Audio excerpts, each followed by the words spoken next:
जरा सोचिए, एक ऐसा पहाड़ जिस पर आज तक दुनिया का कोई भी इंसान चढ़ नहीं पाया, एक ऐसी जगह जिसे खुद भगवान शिव का घर माना जाता है, और एक ऐसा रहस्य जिसे विज्ञान भी आज तक सुलझा नहीं पाया है।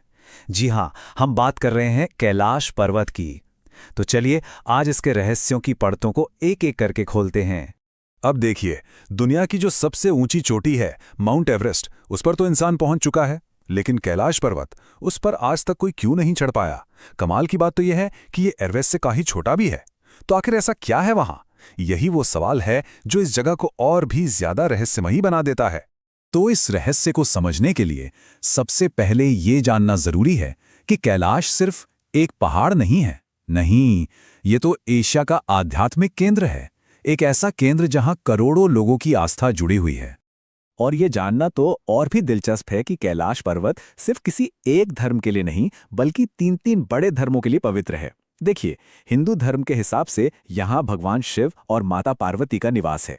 वहीं बौद्ध धर्म में इसे ब्रह्मांड का केंद्र मतलब माउंट मेरू माना जाता है। और तोहार जैन धर्म के लिए भी ये वो जगह है जहां उनके पहले तीर्थंकर ऋषभदेव ने मोक्ष प्राप्त किया था। जरा सोचिए, एक ही जगह तीन बड़े धर्मों का केंद्र, क्या ये सिर्फ एक इत्तेफाक हो सकता है? तो सवाल उठता है, क्या किसी ने इस पर चढ़ने की कोशिश ही नहीं की? की है। कई लोगों ने कोशिश की। 1926 में एक पर्वतारोही ने भी हिम्मत जुटाई थी, लेकिन वो भी चोटी पर पहुंचे बिना ही वापस लौट आया। इन्हीं सब नाकाम कोशिशों और करोड़ों लोगों की आस्था को देखते हुए चीन की सरकार ने कैलाश पर चढ़ाई को हमेशा हमेशा के लिए बैन कर दिया है। पर आखिर चढ़ना इतना मुश्किल है क्यों? यहीं से ये रहस्य और भी गहरा हो जाता है। देखिए, लोगों का मानना है कि जो कोई भी इस पर चढ़ने की कोशिश करता है, उसके साथ बड़ी अजीब अजीब घटनाएं होने लगती हैं। जैसे कि एकदम से तेज हवाएं चलने लगेंगी, मौसम अचानक से बदल जाएगा, या फिर एक ऐसी अजीब सी ऊर्जा महसूस होती है जो आगे बढ़ने ही नहीं देती।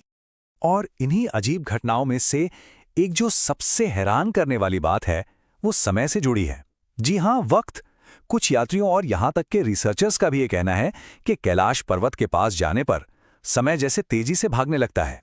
मतलब लोगों ने ये तक महसूस किया है कि वहां उनके बाल और नाखून नॉर्मल से कहीं ज्यादा तेजी से बढ़ने लगते हैं, और तो और शरीर भी बहुत जल्दी थक जाता है। तो अब सवाल ये उठता है कि क्या ये सब सिर्फ ऊंचाई का एक साइकोलॉजिकल इफेक्ट है, या फिर सच में वहां कोई ऐसी एनर्जी फील्ड है जिसके बारे में हम जानते ही नहीं? अच्छा, समय की बात तो एक तरफ, कैलाश पर्वत का जो आकार है ना, वो अपने आप में ही एक बहुत बड़ा रहस्य है। और इसका आकार सिर्फ आम लोगों को ही नहीं, बल्कि जियोलॉजिस्ट्स और जो रहस्यवादी हैं, उन दोनों को हैरान कर देता है। दरअसल इस पर्वत के चार बिल्कुल सीधे मुख हैं, एकदम परफेक्ट, जो मिलकर एक पिरामिड जैसा आकार बनाते हैं। जियोलॉजी की दुनिया में कुदरती तौर पर ऐसी परफेक्ट सिमेट्री मिलना नेक्स्ट टू इम्पॉसिबल है, बहुत रेयर है। तो फिर सवाल वही है, क्या ये कुदरत का कोई अजूबा है, या फिर किसी प्राचीन बहुत एडवांस सभ्यता का बनाया हुआ कोई स्ट्रक्चर? और रुकिए, कैलाश का रहस्य सिर्फ इसके आकार तक ही खत्म नहीं होता। नहीं, ये तो यहां से निकलने वाली नदियों में भी छिपा हुआ है। कैलाश पर्वत के पास से ही एशिया की चार बड़ी बड़ी नदियां निकलती हैं, सिंधु, ब्रह्मपुत्र, सतलुज और कर्नाली। अब जरा सोचिए, एक ही जगह से इतनी विशाल नदियों का निकलना स्टैटिस्टिकली देखा जाए तो लगभग नामुमकिन सा लगता है। तो क्या ये सिर्फ एक जियोलॉजिकल कोइंसिडेंस है, या इसके पीछे भी कोई बहुत बड़ा कारण छिपा है? ये सारे सवाल, ये सब हमें एक ऐसे मोड़ पर लाकर खड़ा कर देते हैं जहां विज्ञान की हदें खत्म होती हैं और रहस्य की दुनिया शुरू होती है।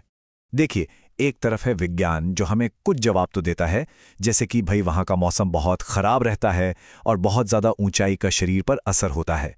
लेकिन विज्ञान उन सवालों पर आकर चुप हो जाता है जो कैलाश को असल में रहस्यमयी बनाते हैं। जैसे कि इसका वो परफेक्ट पिरामिड जैसा आकार, चार बड़ी नदियों का एक ही जगह से निकलना, और वो अनजानी सी एनर्जी फील्ड जिसके बारे में सिर्फ बातें होती हैं, सबूत नहीं। तो कुल मिलाकर कैलाश पर्वत सिर्फ एक डेस्टिनेशन नहीं है, ये तो वो पॉइंट है, वो जगह है जहां जो हम जानते हैं और जो हम नहीं जानते वो आकर मिलते हैं, जहां साइंस और स्पिरिचुअलिटी के बीच की जो लाइन है वो एकदम धुंधली बढ़ जाती है। तो आखिर कैलाश पर्वत है क्या?